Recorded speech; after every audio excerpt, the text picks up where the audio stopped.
Good morning, my name is Wiz, and it is my life mission to give you a toast to characters that deserve recognition. Today, I'll be giving a toast to none other than Gris, developed by Nomada Studios, brought to life by the artists Conrad Roset, Alba Filella, and Ariadna Cervelló. And with a music score composed by Berlinist, this game is art brought to life. The player is introduced to a mysterious protagonist who goes on a journey through unknown lands. While there is no dialogue or NPC, and the world may initially feel hollow, there is a beauty in how the world is designed. Gris tells the story of an individual going through the emotions and heartache of grief. There are times when the protagonist is helpless. Similar to real situations, we cannot always change our predicament and must come to the realization that when something breaks, we can't return to the past.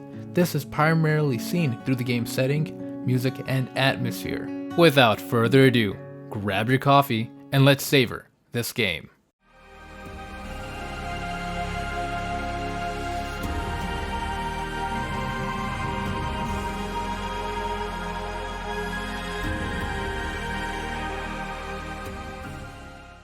The world of Gris is rather unusual. Instead of having a grounded setting that the player is familiar with, the locations are constantly changing.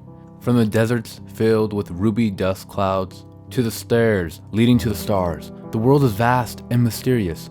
We are in our mind and thoughts. With each new location, it becomes apparent that the setting feels similar to a dream. In the beginning of the game, Gris tries to sing to the statue of a woman that is significant to her. Perhaps that statue is that of a loved one.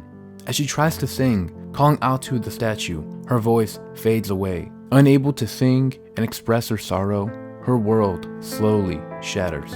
As she falls, the once beautiful skies lose their color, and the statue that held her gently is now a broken memory.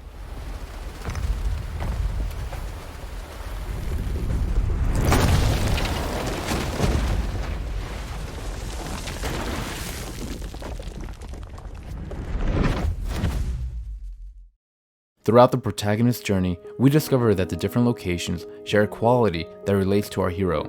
They are broken. Gris beautifully articulates the main character's emotional state through the world around her. This is further seen when she's haunted and chased by the one person who has been her greatest enemy, herself. When we initially play the game, the levels feel similar to other platformers. As she fixes her world, she is in fact trying to change herself. When individuals experience the hardship and the death of a loved one, a part of us is lost with them. Sometimes, the loss changes and even destroys our world. The setting vividly tells the story our protagonist is unable to. Her sorrow and heartbreak has taken her own voice and brought to life her worst enemy. Similar to real people, her grief turns to sorrow. It is a weight that continues to grow until it becomes too heavy to carry. The connection between the setting and the protagonist's mind is further seen when the manifestation of her internal struggles contaminate the world around her. It spreads like a plague until it consumes her.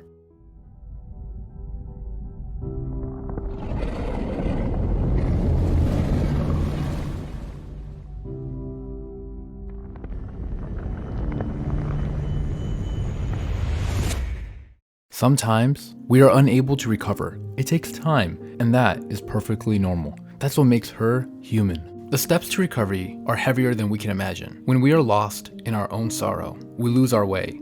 Similar to real people, Gris stumbles and falls.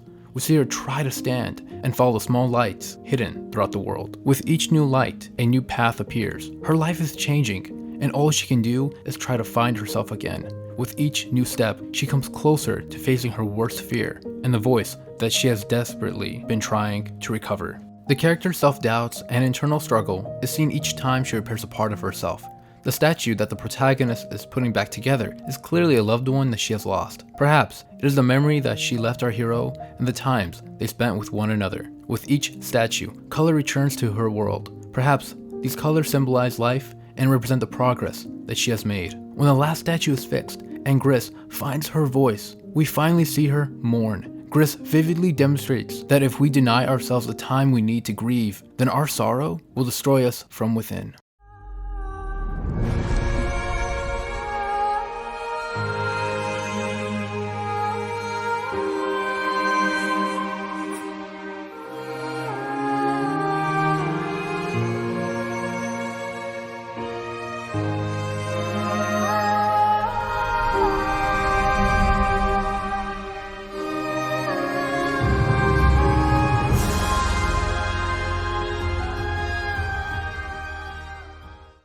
One of Gris's strongest qualities is the game's music score. The melodic and at times haunting score elevates and complements the game's art direction. There are moments that amplify Gris's emotional and psychological heartache, from the moment she faces against the unnerving and howling desert winds to the peaceful and sublime ocean floor. The music serves as a sign towards Gris's mental and emotional state. One particular moment that left me absolutely captivated was the game's introduction. The music rises and amplifies until suddenly it fades away along with Gris's voice. At that precise moment, we see her in absolute shock. As the statue crumbles, she tries to hold onto its hand. When this moment of comfort is suddenly shattered, the music returns. As she falls from the sky, she sees the hues of blue, orange, and red that once painted her skies fade away. This, alongside the music, captures her intense and conflicting emotions. Her life has fallen apart, and all she can do is watch.